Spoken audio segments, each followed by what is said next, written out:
जन्माष्टमी के व्लॉग के दूसरे पार्ट में भाई हम सबसे पहले पहुंच जाते हैं बालाजी धाम, जो सहारनपुर के बेट रोड पर पड़ता है। और भाई यहाँ में बहुत कम भीड़ देखने को मिली, क्योंकि सहारनपुर में जन्माष्टमी एक दिन पहले भी मनाई जा चुकी है। तो भाई अब हम चलते हैं अंदर दर्शन करने। और भाई जन्माष्टमी पर हर मंदिर में एक अलग ही रौनक थी, क्योंकि इस मंदिर में भी बालाजी के साथ साथ इस बार कन्हैया जी भी विराजमान थे। और ऊपर दर्शन करने के बाद हम चले जाते हैं नीचे की तरफ। नीचे आते ही भाई सामने विराजमान थे हमारे महादेव जी।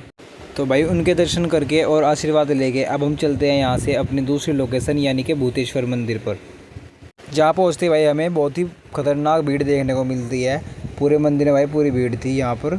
और भाई डेकोरेशन भी एक नंबर थी भाई साहब, बिल्कुल मन लग रहा था पूरा मंदिर में।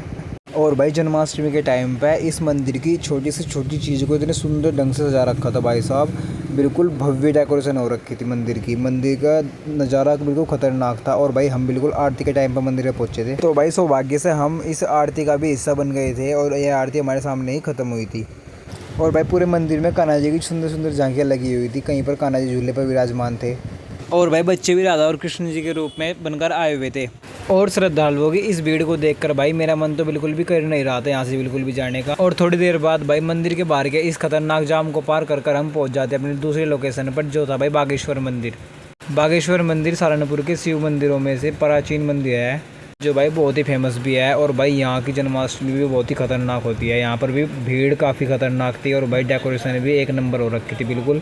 और भाई काफ़ी टाइम बाद इतनी लंबी लाइन को पार कर भीड़ में से भाई हम पहुँच जाते हैं मंदिर के अंदर। और भाई अंदर प्रवेश करते ही हम कान्हा जी की छोटी सी झांकी को देखते हैं और फिर हम मंदिर के अंदर जाने वाली लाइन में लग जाते हैं। और भाई लाइन में लगे मेरे दिमाग में एक ही प्रश्न उठ रहा था कि पूरे मंदिर में जन्माष्टमी स्पेशल मैंने अब तक कुछ बड़ा नहीं देखा।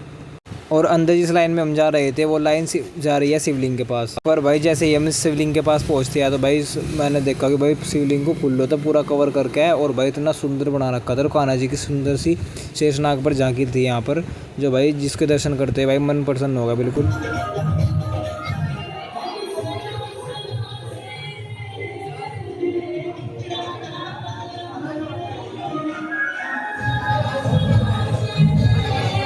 इन भजनों का आनंद और भाई कान्हा जी का आशीर्वाद लेकर अब हम चले जाते हैं अपने घर, क्योंकि कृष्ण जी के जन्म का टाइम भी होने वाला था भाई, 12 बजने वाले थे। और भाई घर जाकर भी हमें जन्माष्टमी सेलिब्रेट करनी है। तो भाई हम जल्दी आए थे अपने घर और भाई अपने कान्हा जी को नहलाकर और भाई इनको नए कपड़े पहनाकर भाई पहले तैयार कर लेते हैं। और फिर इनका पूरा श्रृंगार करके और भाई सारे परिवार के मिलके भाई इनकी पूजा करते हैं, आरती करते हैं। और उसके बाद भाई तिलक लगाकर भोग लगाकर उसके बाद भाई अपना व्रत भी हम अपना खोल लेते हैं।